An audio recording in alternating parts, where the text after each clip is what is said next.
Hello, and welcome to the session on achieving real-time inference at scale on AWS with the Deep Java library. My name is Zach Kimberg.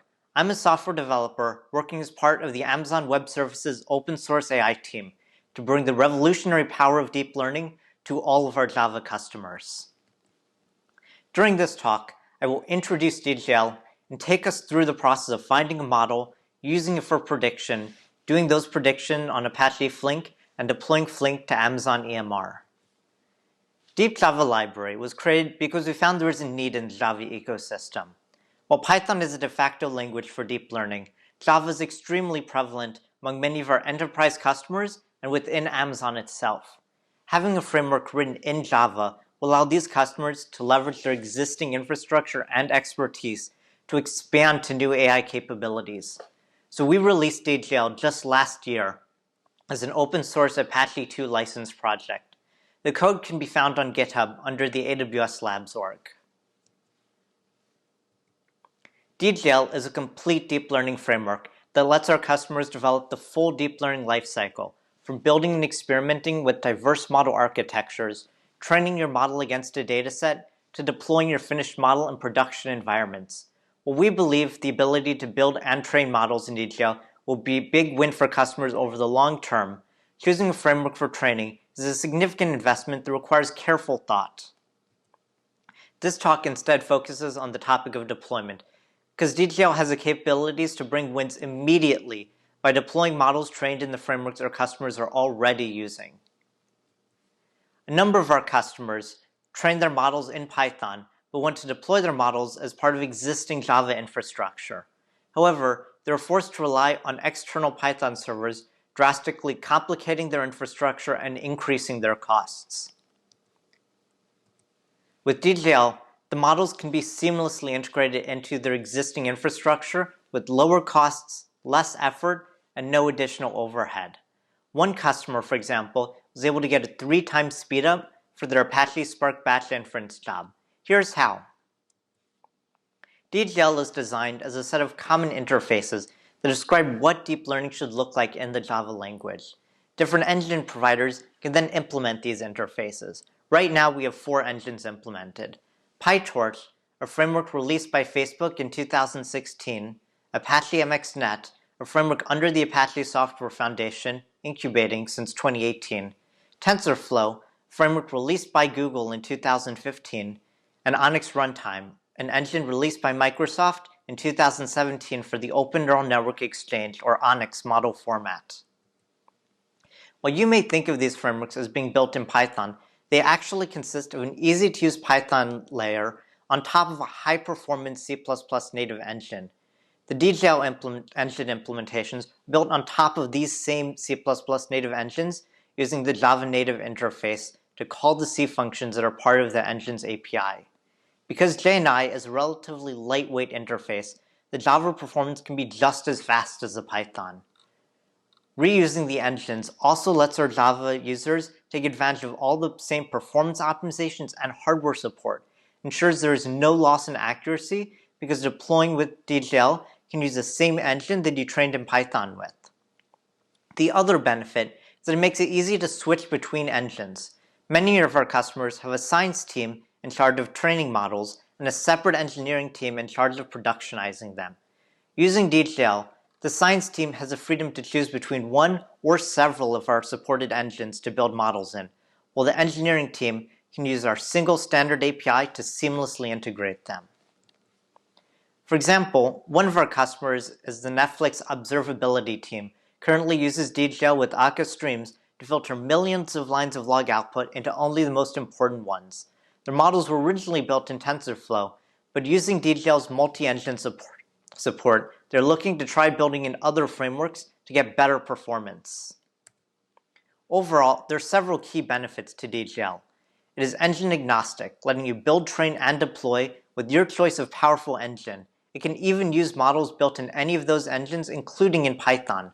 Second is multi-threading. In Python, it is limited due to the language's global interpreter lock. Java, however, has powerful multi-threading capabilities that DJL can leverage to improve the performance of your code.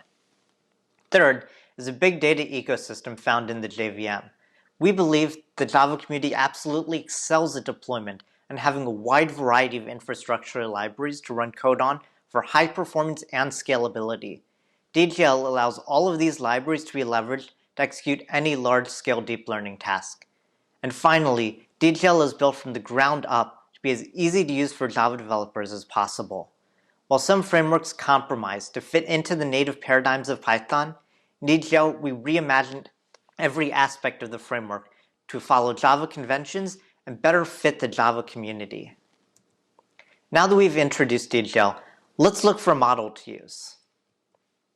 While you are of course able to import custom models and models shared in other model collections, the easiest place to find models is in the integrated DGL model zoo. It has over 70 models ready out of the box and imported from some of the largest collections listed here. Let's see how it works. Using the modelzoo.listModels command, we are able to view and search through all the models supported by DGL. Once we log them to the console, we can see what the models look like below. Each model in the model zoo is identified by a model resource locator, or MRL. The MRL has four components: a type, application, group ID, and artifact ID. First, the type is used to differentiate whether the resource is a model or a dataset, as they both use the same standard scheme to store their data. Second, we have the application, like CV, computer vision, object detection, NLP, natural language processing, question answer, and NLP sentiment analysis. The applications indicate what general task the model was designed to accomplish. It is one of the most useful criteria to search for, as it often determines the use case the model can support. Finally, the group ID and artifact ID indicate what the particular model is. This is inspired by the system used by Apache Maven, where the group ID is a reverse domain name indicating what the group and subgroup is releasing the model. The artifact ID is usually the name of the model itself. In addition to the MRL, each model also has a version and properties. The version behaves similar to a Maven version. The properties are an expansion upon Maven. Unlike with Java packages, it is very common to have many variations of a model due to properties like the number of layers, image size, backbone model type, or dataset used to train it. These properties let you aggregate the different variations of a model together and easily compare how the different properties change the model and its speed or accuracy.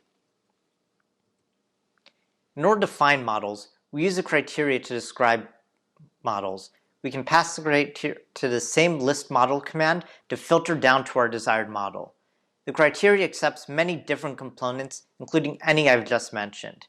Here, we can find this sentiment analysis model by just specifying the application. Sentiment analysis is a standard natural language processing task where it classifies text based on whether it is more positive or negative. This will be the model we'll be using in this talk. It is a good practice to make sure that your criteria describes a single model rather than multiple possible models. If you try to load with too general of a criteria, it only loads the first model found, which may not be the model you really want. When using the model zoo, one last thing to keep in mind is that the model zoo is not organized into a monolith. Like the DGL engines, model zoos use a service loader system. Because each model can require different Java code for pre-processing and post-processing, and requires different dependencies, breaking it into many smaller model zoo options help keeps the memory footprint smaller. Right now, we have 4 model zoos. A basic model zoo containing models trained in DGL that can be loaded using any engine, and one containing models imported using the individual engines PyTorch, MXNet, and TensorFlow. When you search and load models using criteria, remember it only searches through the model zoos that you have loaded in your class path. If you can't find the model that you want, you may need to add additional model zoo dependencies in your pom.xml or build.gradle. For this talk, we're using both the PyTorch engine and the PyTorch model zoo. Now that we have our model, we can prepare to run the model for production. This process is referred to as prediction. To manage the prediction, DGL has a predictor class. The predictor encapsulates the entire deep learning inference process, from pre-processing the data into the format accepted by the model, running the model, and post-processing it into a convenient Java class to work with. When we dig into the predictor, the best place to start is the central model, because the model is our ultimate goal. all models in deep learning are numeric and convert from an ND-list formatted input into an ND-list formatted output. The reason an ND-list is used as opposed to just an ND array is because some models may require multiple input arrays or produce multiple output arrays. For example, an image question and answer model requires both the image and the question as inputs. So the goal of the pre-processing and post-processing then is to convert between the standard Java objects and the ND lists expected by the model. These steps depend on two things. One, what kind of Java objects, folder structures, or databases your data comes in from. And two, what particular format the model was trained to expect. Some model applications have relatively standardized data formats, such as image classification. For these, it is often possible to rely on the built-in pre-processing and post-processing. Others, like object detection, have a lot more variation in how it expects the model to look. For these, sometimes what we have built in is sufficient. Often, you'll need to write custom code for your model. In DGL, we combine both the pre-processing and post-processing steps into a single class, the translator. The model and translator are the two requirements in order to form a predictor. In order to avoid code duplication, many models and translators combine a number of variations into the same Java class.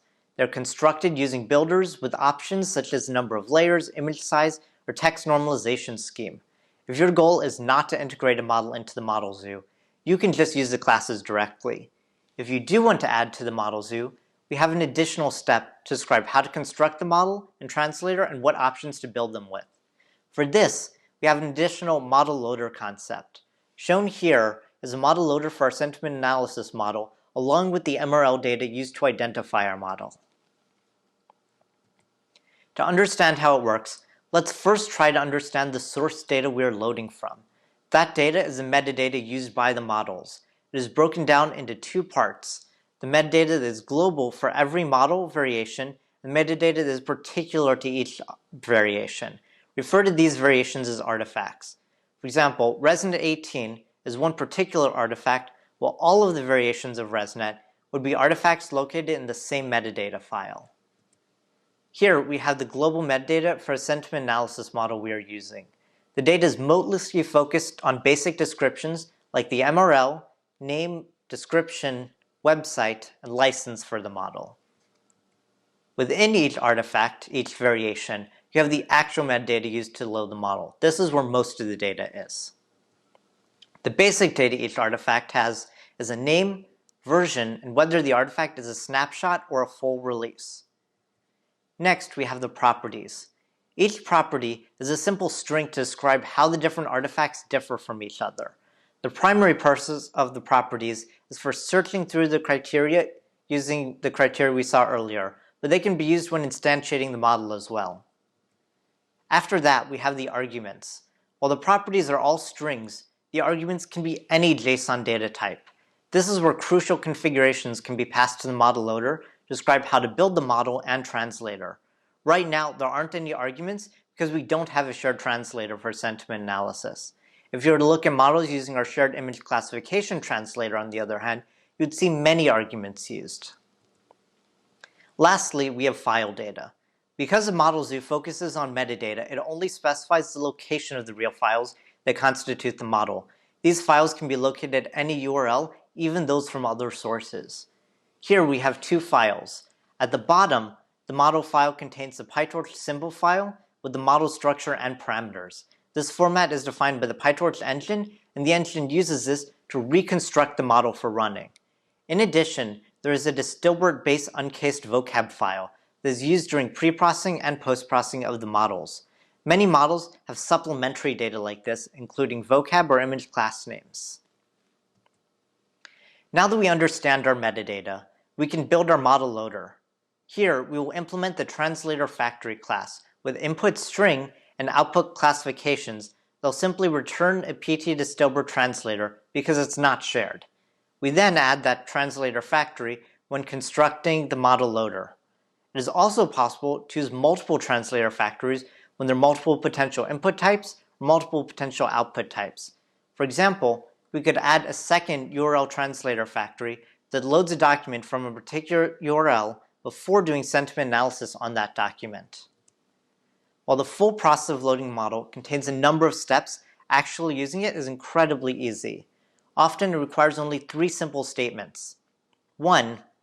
Create the criteria to load the model with the application, sentiment analysis, the translator types to take advantage of Java type checking, and a progress bar to be fancy. 2.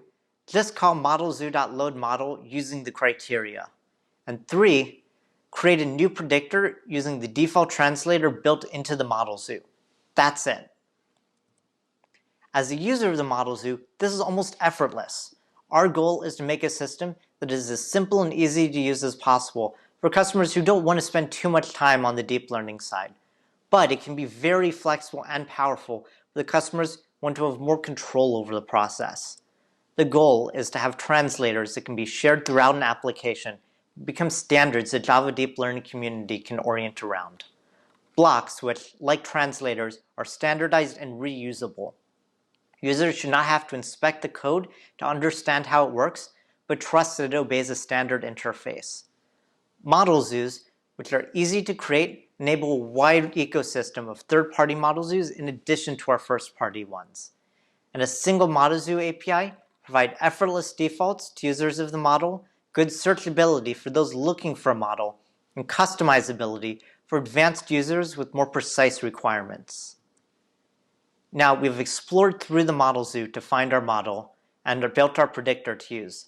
Next, we have to integrate this predictor into Apache Flink. We use Flink because of built-in support for streaming, multi-threading, and scalability across entire clusters makes it an easy candidate to build large-scale systems. We only need to provide the task, and Flink manages the infrastructure. To begin, first we'll create a Flink stream execution environment where we can run the sentiment analysis tasks. To keep our example simple, we will just preload it with 2 movie reviews, an obviously positive first one saying the movie is fun and exciting, and obviously negative second saying the movie is dull and boring. We will simply pass that data into the environment as a batch, but more advanced stream creation systems could also be used. Flink can load data from such sources as the Hadoop file system, Amazon Kinesis video streams, JDBC, and Netty. Next, to describe the actual job, we'll create a sentiment analysis flat map class that runs the sentiment analysis on the elements of the stream. All we have left is to print the output sentiments and execute our environment. Within the sentiment analysis flat map, we will create a class implementing the Flink flat map function interface. This only requires implementing the single flat map method inside the class. For the method, we will need to get the predictor. In DGL, the predictor is not thread safe because many engines are not thread safe. So you should use a global model and create one predictor for each thread. If you want to run multiple predictions on a thread, it's better to reuse the same predictor class. We'll create a helper to get or create the predictor to handle this logic. Running the actual prediction is as simple as a predictor.predict call, thanks to all of our setup. Finally, the output is collected into a Flink stream. That's it. We now have our completed Flink sentiment analysis example and only a handful of lines of code. No deep learning knowledge required. We also need a simple build system, such as Gradle, to run the code. There aren't any surprises here, but let's go through the dependencies to review. From the DGL side, we need the core DGL API and the PyTorch DGL API implementation. We also need the PyTorch native engine binaries. We can include the PyTorch native auto dependency, which will automatically check your platform and hardware support, GPU, and download the correct binaries during runtime. This is the easiest way to manage engine selection. DGL aims to offer many smaller dependencies rather than a few bloated ones. To deal with the versions for all of these DGL modules, we can use the newly released DGL Bill of Materials, or BOM, to make it easy and reliable. In order to find and run the sentiment analysis model, we also need the PyTorch model zoo, which contains the model. Finally, DGL uses SLF4j for logging. From the Flink side, there are only 2 dependencies. It requires the Flink streaming Java as well as the Flink client. Once everything is running in Flink, all we have left is to deploy our Flink job onto Amazon EMR.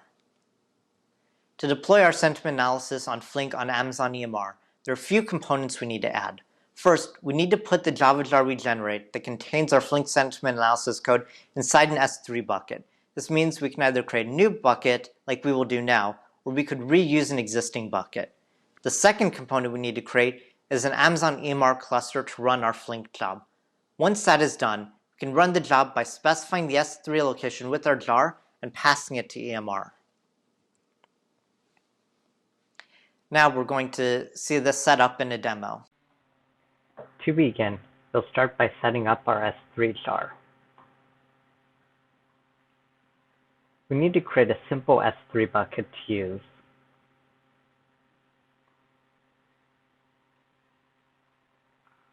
To create it, we'll provide the name,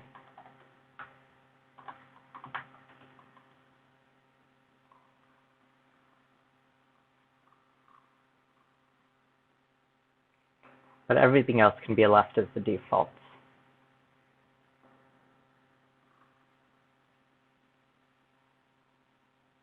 Next, we will upload the jar for the sentiment analysis Flink task.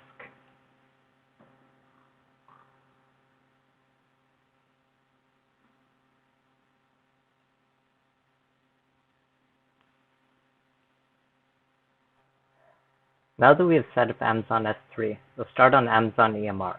First, we can navigate to the Amazon EMR service page and click Create Cluster.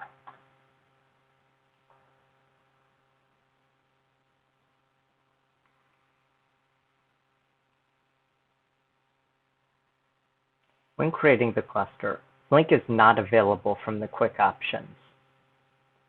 So, you'll need to use the advanced options. In the advanced options, we start on the Software and Steps page. Under Software Configuration, it is possible to add software dependencies. We'll only need to add Hadoop and Flink. But other options can be used for your use case. If you wish to use TensorFlow, you don't need to select TensorFlow in the software configuration. Dependency should be added as a DGL dependency, not through EMR. For the rest of the cluster creation process, you can simply accept the defaults.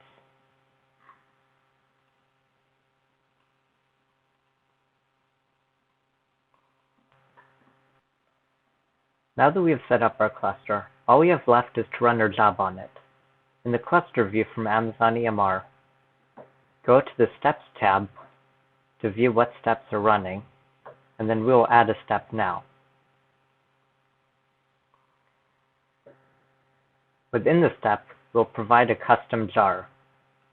Here, specify the location of the jar that you just uploaded as an Amazon S3 object. Once we're done, click Add to add the step. Now it is running. Now, the step will take a few moments to run, and a few minutes after that for the logs to propagate. Once it looks like this, it is fully completed. Now, let's take a look at the standard out and see how our model did.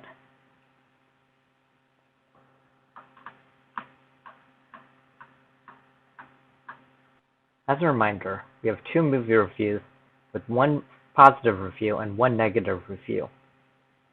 Here we can see the probabilities and the class predictions for our 2 reviews.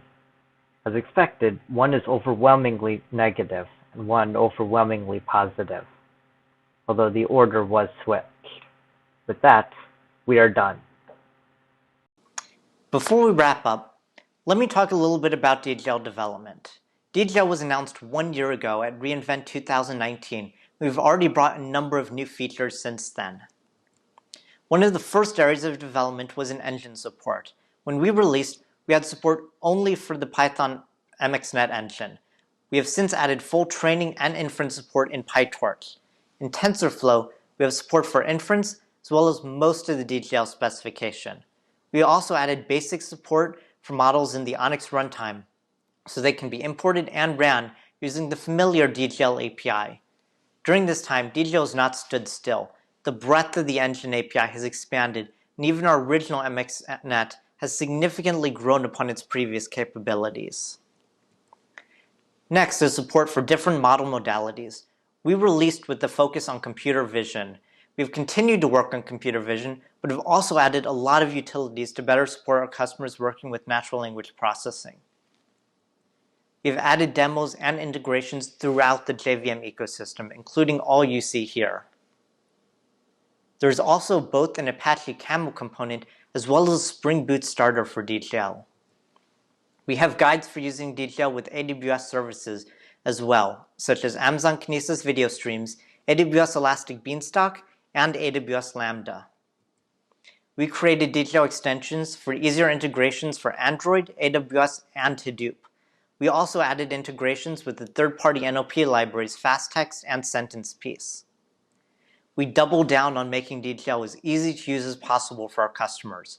Some of the highlights include an easy train mode for fully automatic training with a flexible training listener system to inject functionality like metrics and logging into your training process, a simplified system for indexing with end arrays using a printf-style string, easier block creation with more automatic parameter management, the native engine jar dependency we saw earlier that automatically examines your hardware capabilities and downloads the correct engine binary, and the improved model zoo you've seen today.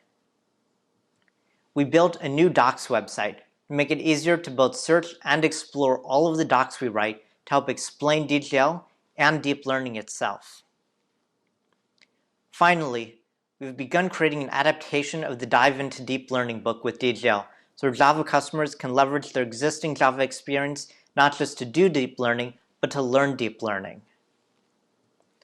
For the coming year, some of the most exciting features on our roadmap include Quarkus integration, more big data system ecosystem integration with the focus on Apache Spark, add more models to our model zoo, especially for the tabular data modality, finish the adaptation of Dive into Deep Learning, and a continued focus on ease of use with exciting improvements to our block design, and to improve our model zoo with more standardized and expandable translators, as well as a standalone model server. Don't forget to visit us on our website at d2l.ai.